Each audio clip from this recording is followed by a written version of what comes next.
Olá, boa noite. A tragédia em uma escola na Bahia teve como inspiração o caso semelhante que aconteceu aqui em Vitória. Segundo a polícia, o jovem preso, após invadir uma escola em Jardim da Penha no mês passado, mantinha contato com um adolescente que matou uma cadeirante no estado nordestino. O adolescente de 14 anos invadiu uma escola na cidade de Barreiras, na Bahia. Ele atirou contra as pessoas. Em meio ao desespero, a estudante Jeane da Silva de Brito, de 19 anos, não conseguiu escapar. Ela é cadeirante e foi morta a golpes de facão pelo adolescente. O atentado aconteceu na segunda-feira. Ele é oriundo de Brasília, ele morava com o pai lá, o pai é policial militar reformado. Veio morar na Bahia, matriculou ele no colégio militar, de disciplina militar, cívico-militar.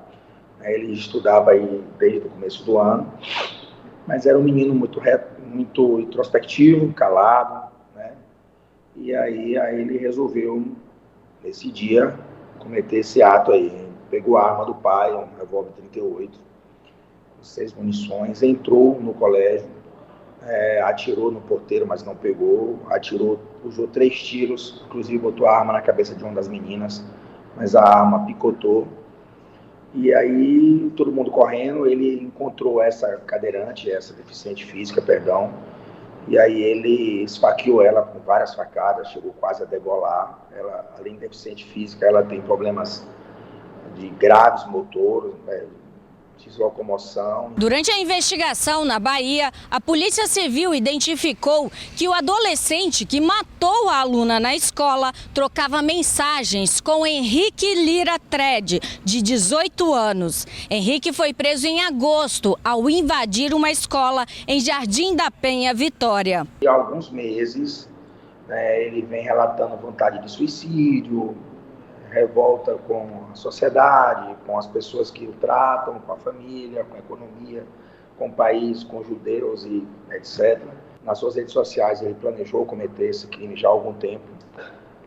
Ele relatou o que ia fazer no dia, disse que ia fazer, já vem fazendo comentários racistas, comentários nazistas, fascistas há muito tempo, relata muita coisa de Hitler, usa a numeração que indica ele uma relação com Hitler, que é o número 88. Na época do atentado em Vitória, Henrique entrou na Escola Municipal de Ensino Fundamental Heber Lousada. Ele ameaçou professores e estudantes. O rapaz estava armado com facas, flechas, bombas caseiras e coquetel molotov, mas acabou detido antes que pudesse ferir alguém. Segundo a polícia baiana, Henrique era inspiração para o adolescente que matou a aluna. A gente conseguiu descobrir várias conversas entre eles, vários elogios mútuos, e ele elogiava muito o Henrique na escrita, então ele tem o Henrique como uma referência. Meu Deus do céu. Olha, gente, o Henrique Lira Tred, que invadiu a escola em Jardim da Penha, continua preso. O inquérito sobre este caso foi concluído e encaminhado à justiça. Um homem morreu esmagado ao pintar um barco na praia de Itapemirim, no sul do estado. A vítima fazia a pintura com o dono da embarcação quando o acidente aconteceu na manhã desta terça-feira. O barco estava atracado na praia de Itaipava, na areia, sem escora, e acabou tombando sobre o homem.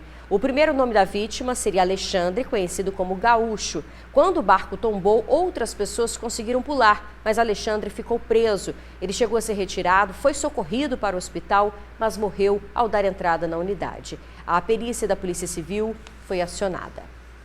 O assassinato de uma travesti na Serra está sendo investigado pela polícia. O crime foi registrado por câmeras de segurança e as imagens são chocantes. A vítima caminha pela rua quando encontra o assassino que vem no sentido contrário. Nesse encontro, entre os dois, não há palavras, apenas a agressão. Pega de surpresa, a vítima, que tem aproximadamente 30 anos, não consegue se defender. Cai enquanto é atacada. Em um breve momento, a vítima, conhecida na região como Letícia ou Chiquinho, consegue se levantar e correr. Mas são poucos metros. Repare que esse carro passa na hora e quase atropela a vítima. O assassino ou assassina volta e, mesmo com a vítima imóvel no chão, dá mais facadas. Em seguida, pega um pano e puxa a vítima por cerca de 200 metros. Desiste quando outra pessoa se aproxima e depois foge. Por enquanto, ainda não se sabe qual teria sido o motivo do crime. Se furtos realizados na região, se uma discussão com outra pessoa. Esse crime deve ser investigado pela Delegacia de Crimes contra a Vida da Serra. O crime aconteceu por volta das 11h30 da noite numa rua onde moradores de rua costumam usar crack ou fazer programas. Local deserto à noite por ser cercado por empresas. Uma mulher foi espancada pelo companheiro porque não queria mais comprar drogas. O caso foi registrado no momento em que a polícia divulgava a prisão de mais de 500 homens autores de violência doméstica no interior do Espírito Santo. O homem de 33 anos está preso entre duas grades que o impede de subir ao quarto e descer até a recepção do hotel onde estava hospedado. Isso aconteceu logo depois que agrediu a companheira com socos e chutes no rosto. O casal estava nesse hotel no centro da capital. Segundo informações, haviam acabado de usar crack e o desentendimento que terminou em agressão foi motivado porque a companheira não queria mais comprar droga para ele. Em meio a todo esse caos e violência, o filho do casal, uma criança de 3 anos. A mulher foi socorrida e o agressor preso. A criança foi entregue ao Conselho Tutelar de Vitória. Mais um caso em que a vítima agredida é uma mulher. Esse caso aconteceu no dia que foi divulgado o resultado de uma operação realizada em 10 municípios do interior do estado, exatamente com o intuito de combater a violência doméstica. Ao longo do mês, mais de 500 homens foram detidos, uma média aí de 18 prisões dia, a maioria em flagrante. São homens que praticaram diversos crimes resultantes de violência doméstica e familiar. Dentre eles, a lesão corporal qualificada pela violência doméstica, a ameaça, a violência psicológica, muitos por descumprimento de medida protetiva de urgência. Um dos casos foi em Marechal Floriano.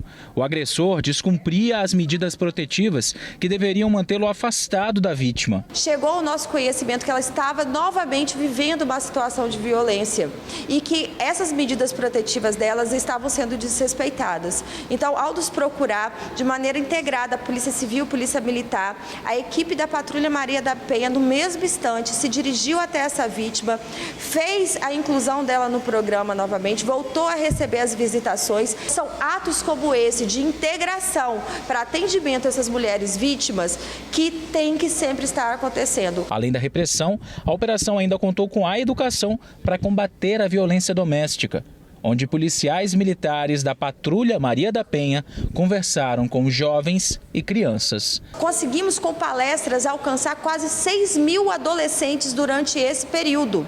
Essas ações são extremamente importantes, porque a Polícia Militar e a Polícia Civil, de forma integrada, trabalhando com os nossos adolescentes para que eles não sejam os meninos futuros agressores e as meninas futuras vítimas.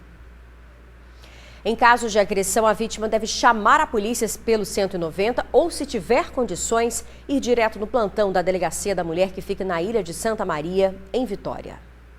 Agora a gente fala da destruição causada pelo fogo no Parque Estadual Paulo César Vinha. Ele começa a ser calculado todo esse prejuízo. O Corpo de Bombeiros e o IEMA continuam trabalhando. Em uma área, a fumaça continua saindo do solo e levando transtornos à população. O fogo chegou perto da sede do parque. Uma pequena caminhada e já podemos ver um pouco da destruição causada pelas chamas. Em um ponto, alguns urubus, o que aponta que por ali há animais mortos que não conseguiram fugir do fogo. O bairro mais perto do parque é o Recanto da Sereia.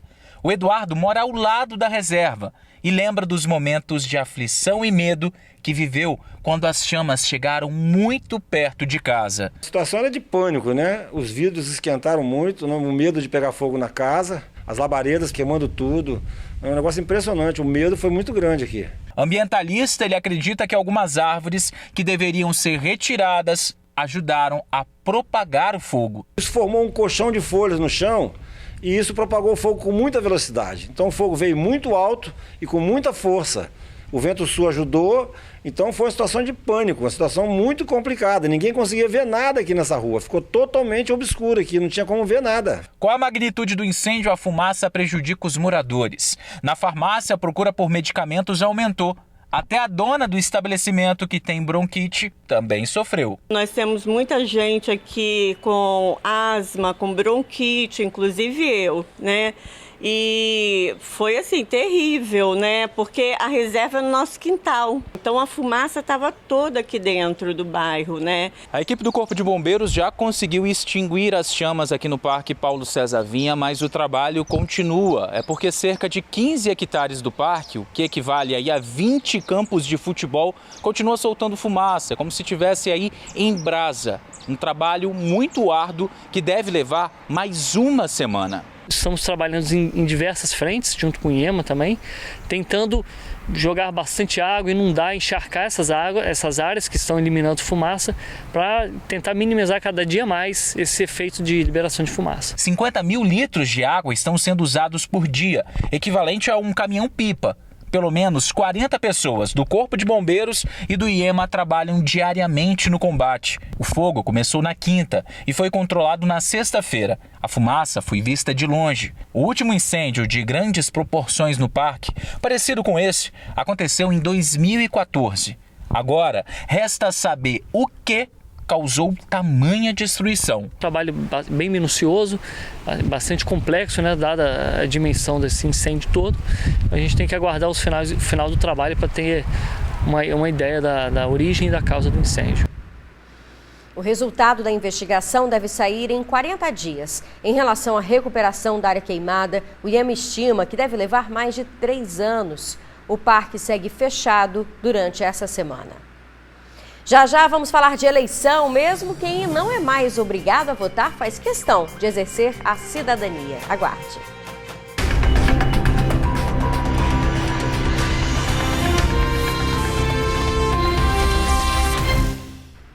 Eleições 2022, faltam 4 dias para votação. Pela lei, jovens com menos de 18 anos e idosos com mais de 70 não são mais obrigados a irem às urnas. Mas tem muita gente nessa faixa etária que não abre mão do voto.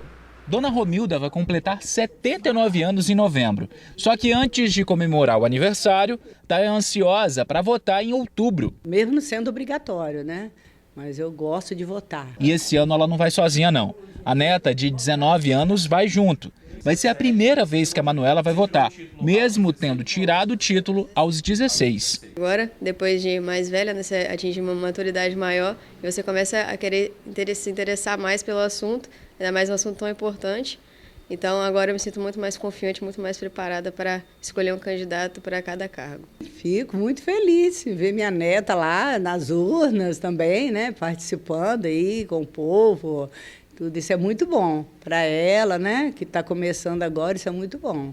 Os grupos de pessoas com menos de 18 anos e a partir dos 70 não são obrigadas a irem às urnas. O voto é facultativo. Só que, de acordo com o Tribunal Regional Eleitoral, esse ano, nessas duas faixas etárias, nesses dois grupos, mais de 320 mil pessoas confirmaram vão às urnas no domingo. A partir dos 16 anos, o voto é facultativo. Aqui no estado, segundo o TRE, exatos 60.447 jovens vão votar.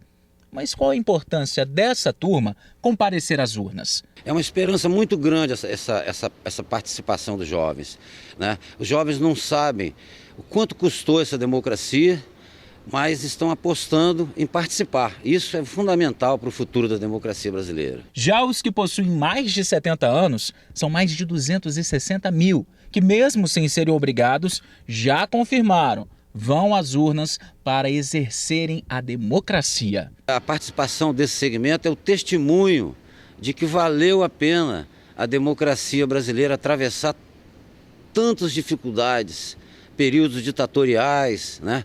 Restrição à liberdade, perseguições, né?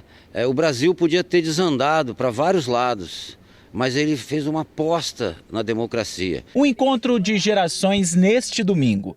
Uns vão optar pelo título tradicional, outros já estão com o e-título no celular. E aqui, na família da Romilda, pelo menos, a importância do voto passa de geração a geração. Um direito democrático que demorou tanto tempo para ser conquistado, foi tão requisitado, então acho que sempre que você tiver a oportunidade, você deve votar. Enquanto eu tiver vida, eu vou votar, continuar votando. E mulheres, né, exercendo o voto. Gente, no próximo domingo os eleitores vão escolher, então, os candidatos para 5 cargos. Agora me diga, você sabe realmente qual é a função de cada um? Nós ouvimos um cientista político que vai esclarecer. No próximo domingo, quase 3 milhões de eleitores vão votar aqui no Espírito Santo. Serão definidos os cargos de governador, deputados estaduais, deputados federais, senador e presidente da República. Mas afinal, você sabe qual é a função de cada um deles? Deputado federal, eu sei que ele trabalha em Brasília, né? Ele trabalha o quê? No Congresso. Do Congresso eles passam a lei para o Senado, né? Para ver se vai passar, né? Qual é a atividade de um senador? Na verdade, ele aprova todas as propostas e remete para aprovação do Senado Federal. Você já escolheu o seu candidato a senador? Não, ainda não. Tá complicado esse ano? Tá bem difícil. Muita gente, né? Bastante, e realmente a gente fica sem saber o norte realmente da política, como se tornou hoje no país, né? Você sabe o que faz um deputado estadual? Não. Assim como a Fernanda, muita gente não entende bem como devem atuar as pessoas eleitas. Saber isso ajuda bastante na hora de escolher em quem votar. Aqueles cargos do executivo, que são presidente, governador e prefeito, sendo que o prefeito não está nessa eleição, são aqueles que vão administrar o dinheiro público e os bens públicos. Por outro lado, os cargos do legislativo, que são os deputados federais, estaduais, senadores e vereadores, sendo que os vereadores também não estão nessa eleição, são aqueles que são responsáveis por criar as leis. Então não adianta acreditar em promessas como asfaltamento de rua ou pintura de escola. Aos cargos de senador, deputados estaduais e deputados federais, cabem criar leis. O deputado estadual ele vai ter 2 principais atribuições, né? A primeira é criar leis para o Estado. Então, por exemplo, aquela lei sobre o fechamento dos supermercados aos domingos é uma lei do deputado estadual.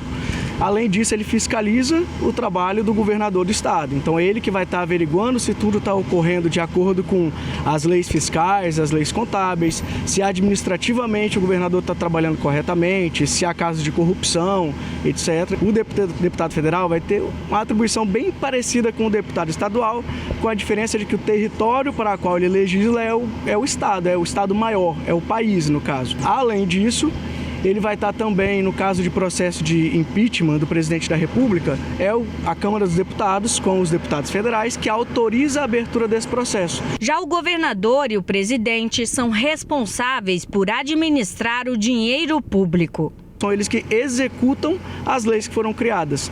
Então o governador vai aplicar os projetos, vai criar políticas públicas. No caso do governo dos governos dos estados, eles estão preocupados com os hospitais públicos, com a segurança pública, então a polícia militar, por exemplo. E no caso das escolas, com o ensino médio, em regra o ensino médio. Em alguns casos, os anos finais do fundamental também. Então ele vai ter essa atribuição, né, de cuidar disso, de traçar os planos, as diretrizes, criar as políticas públicas para atrair as pessoas, para fornecer os serviços públicos, para atender a gente com qualidade. Falta menos de uma semana para as eleições. O primeiro turno ocorrerá no dia 2 de outubro e o segundo, se for necessário, no dia 30. Vale lembrar que o voto é obrigatório para quem tem de 18 a 60 anos e facultativo a partir dos 16 anos. No retorno do TN2, você embarca nos novos ônibus elétricos que reforçam a frota do Transcol. Começam a circular no mês que vem os ônibus elétricos do sistema Transcol. Ao todo, serão 4 veículos que vão fazer parte da frota. O primeiro foi apresentado hoje. Bem diferente dos convencionais, ele tem mais espaço interno, não tem degraus e o motor não tem barulho. Esse é o número 1, o primeiro ônibus elétrico do Espírito Santo que foi lançado numa cerimônia no Parque da Cidade, na Serra. Com piso baixo, não tem escada para você entrar na porta dianteira, então você tem um ônibus com muito mais conforto, muito mais qualidade. É a mudança do que precisa trazer o transporte público, que a gente vem construindo desde 2019, culminando nesse dia histórico desse lançamento desse ônibus elétrico no dia de hoje. Serão lançados mais 3 como esse até o final do ano. Veículo que chega até 60 km por hora. O ônibus foi construído totalmente no Brasil. Esse veículo aqui especificamente vai começar a rodar daqui a uns 10 dias mais ou menos. Ele vai fazer a linha 515, que é terminal de Laranjeiras, terminal de Campo Grande. E tem uma capacidade para 70 passageiros. Ele é 100% a bateria, com uma autonomia de 150 quilômetros, podendo chegar a 250, porque ele é um ônibus que foi feito para ser recarregado, se chama recarga de oportunidade, então nós fazemos as recargas nas pontas. Um grande passo rumo à sustentabilidade, a fazer com que o Transcol seja um transporte de ponta, mais moderno, mais eficiente, mais amigável em termos de meio ambiente, vai fazer com que a população valorize mais o transporte coletivo na Grande Vitória. A previsão é de que os outros 3 veículos sejam entregues no dia 18 do mês que vem e comecem a circular em novembro. O TN2 fica por aqui. Muito obrigada pela sua audiência. Uma boa noite. Até amanhã.